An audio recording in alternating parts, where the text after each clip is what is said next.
TS ICET prepare కావడానికి కొన్ని tips అనేవి మనం కంపల్సరీ యూజ్ చేయాలండి. 200 మార్క్స్ ఉంటాయి కరెక్టే. అయితే మనకి స్ట్రెంగ్త్స్ ఉంటాయి, మన వీక్నెసెస్ ఉంటాయి.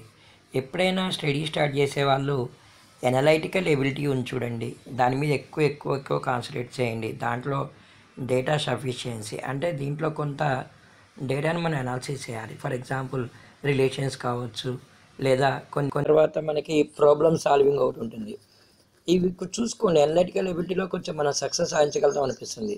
దాంట్లో 75 మార్క్స్ అనేవి ఉంటాయన్నమాట. తర్వాత మ్యాథమెటికల్ ఎబిలిటీలో బీకామ్ బ్యాక్గ్రౌండ్ ఉన్న స్టూడెంట్స్ అయితే ఫస్ట్ స్టాటిస్టికల్ ఎబిలిటీ ఉంది చూడండి, దానికి ఒక 10 మార్క్స్ ఉంటాయి. అంటే mode is equal 3 into median minus 2 into mean ఇలాంటి లెక్కలు కొన్ని ఉండొచ్చు అనమాట. అదొకటి చూసుకోండి.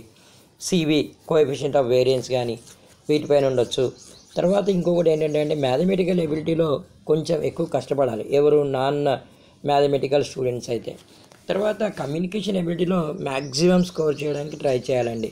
దీనికి 50 మార్క్సే ఉంటాయి. దీంట్లో రీడింగ్ కాంప్రహెన్షన్ ఉండొచ్చు, వెర్బల్ నాన్ వెర్బల్ ఇవన్నీ ఉండొచ్చు అనమాట. మీకు చాలా క్లారిటీగా ఈ వీడియోలో అసలు ఏం సిలబస్ ఉంది, మనం ఎలా ప్రిపేర్ కావాలో నేను చెప్తున్నాను.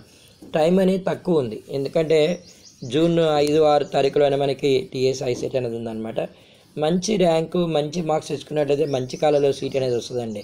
సిస్టమేటిక్ వేలో ప్రిపేర్ కండి. మీకు ICET preparation by Venkat sir Babu Danam లేదా వెంకట్ ప్రజెంట్ దానం అని యూట్యూబ్లో కొట్టండి. నేను చెప్పినటువంటి కొన్ని లెసన్స్ అనేవి మీకు అనిపిస్తూ ఉంటాయన్నమాట.